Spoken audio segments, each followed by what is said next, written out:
This game has only been out for about 4 days. It's already sold 10 million copies. Now, many of you know that Black Myth Wukong is a game written based on Chinese mythology. It's a game that is deeply ingrained in Chinese cultural and literary devices in terms of how this story has basically permeated the peoples of China. One thing I wanted to talk about this video is why this game is successful, and it's based on a story perspective of highlighting a hero in a way that is appealing to the audience that comes. And in contrast to this, how most Western developers right now are writing their heroes, subverting them, making them look tired, and in some cases eliminating them for some kind of a show. Now we're going to look at the results of this, and at the end of the day, we're going to see which way actually does bring in the desired outcome for all the investment that's put into making these kinds of media. Welcome to the Video Game Fight School channel. Thank you very much for tuning in. I wanted to give my unfettered thoughts on this particular issue because I think it's very interesting. So this game right now has basically sold 10 million copies. I don't know who is looking at the data, but I am taking very close account as to how this game, which is based on a hero myth, is doing best, based on how our other games based on other hero myths currently are doing.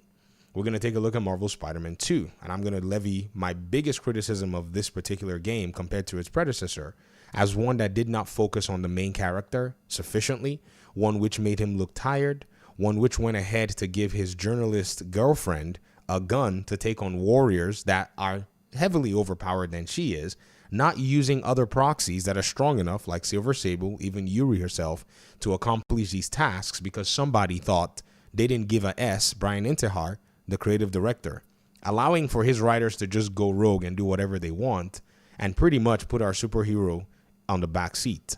That's not how you tell stories.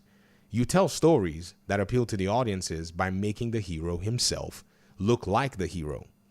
Also want to levy another criticism for God of War, one that is actually basically, steeped in Greek mythology that did not follow Greek mythology, that went ahead and decided that it was going to culturally appropriate the game because modern audiences somehow think, I don't know where these fake modern audiences are coming from, think that games should basically look like that.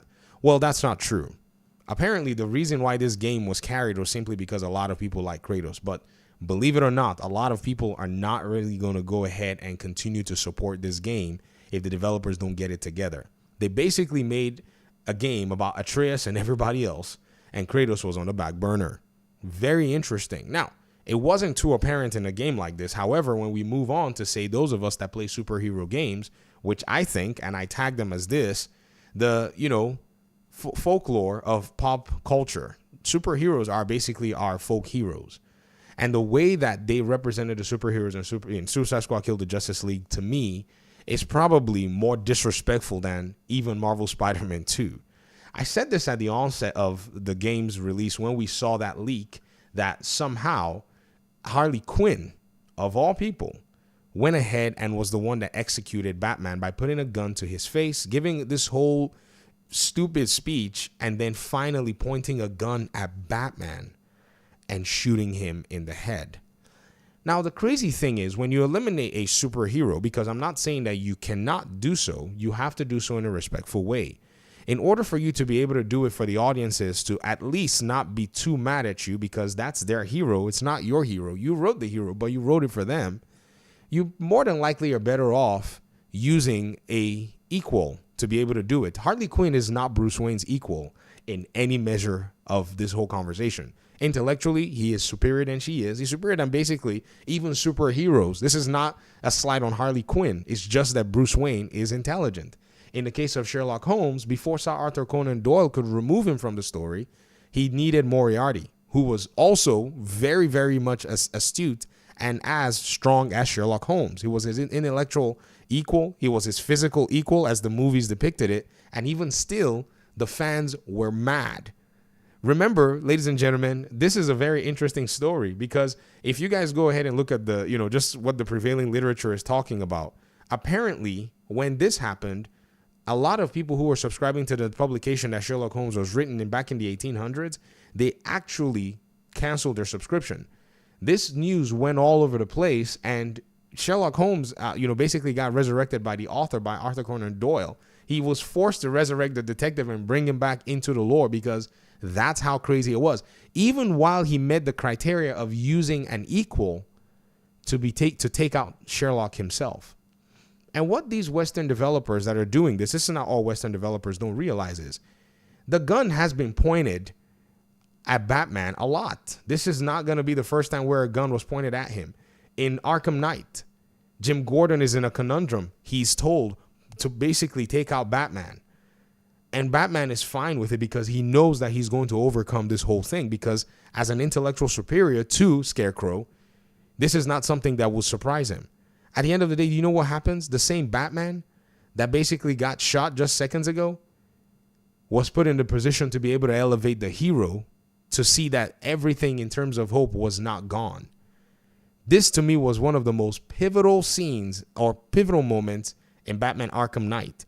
I know some people might think it was probably the end, but this entire, whatever was insane. It was just so cool because that's what Scarecrow wanted to do. He wanted to instill fear, and Batman basically, whose identity is to instill fear in, his enemies and to those who basically are against him, comes in and is like, nah, his attempts are going to be thwarted, even after the gun had just been pointed, at him. This is how you write a hero. So when this gun was pointed at Batman here, where you writers failed in today's Rocksteady is that you let that trigger basically get pulled to the end of someone who is actually of this category. Because when the gun was also in his head, when Scarecrow pointed the gun at him, he had lost all the fear at this point, and he conquered Scarecrow, and that trigger basically did not affect him anymore, even with all the guns being pointed at him. I think this core tenet of storytelling is heavily missing in Western game writing and, even in the development of our video games. And one reason that Black Myth Wukong looks like it's on par to basically take out Marvel Spider-Man 2, a game which pretty much sold about 30-ish million copies, is simply because, again, which is predecessor, Marvel Spider-Man 2 did not sell 30 million copies. It sold about 12 in all those months. And Black Myth is already at, 10 million in 4 days. The reason Black Myth is on track to take this game out is simply because the writers sold out. They sold out. They sold out to their own vision or thinking of what they think audiences want in a folklore. Folklore, hero stories are innate to human nature. Modernity cannot easily change human nature. It's what a lot of these people fail to understand. From a philosophical perspective, you really have to tell your stories that make the heroes look good.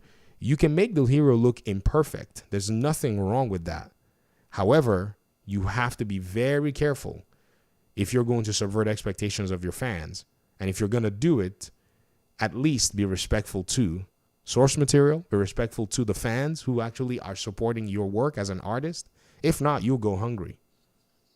But these developers, they understood the assignment. Game science, they understood the assignment. These developers, Insomniac, they don't get it. Santa Monica, y'all don't get it. Rocksteady, y'all don't get it yet. You'll get it though. But I feel like there's going to be pain to actually bring this understanding to light. And that pain is when fans no longer care about what you're doing. And to end this video, I do not want to be overly down towards Western developers, because other developers in the West having the opportunity to tell stories that are in folklore have done a decent job. Yes, they may not have been able to tell the direct storylines that were told in games like, say, in literature and in lore like Harry Potter. However, they were able to do a good representation, and I want to give a shout out to Avalanche Software in their bid to make a game like Hogwarts Legacy in a way that depicted what Harry Potter fans actually wanted to see in a video game, and they were heavily rewarded for it. So it's not a matter of basically just saying that it all skews one way. We're saying and we're pointing out that in writing lore, in telling stories, you're bound to your audience to give them a story that they can identify with and they can enjoy, and they can see the hero in a vicarious way. Now, Hogwarts is an RPG, so you get to create the character, you get to choose your house within the lore and all of those things. And it really did resonate very well with it. So some Western devs are doing a good job. It's not all of them, but it seems like the majority are losing their jobs because they're just doing nonsense, are basically failing because they choose a path of destruction. That's what it is. You will see your work decimated. You will see your work thrown to the curb because you don't know how, not like you don't know, you refuse. You refuse to appeal to your audiences and to appeal to human nature. I'll end this video here. I'd love to hear your thoughts in the comment section. Thanks so much for watching. Peace out.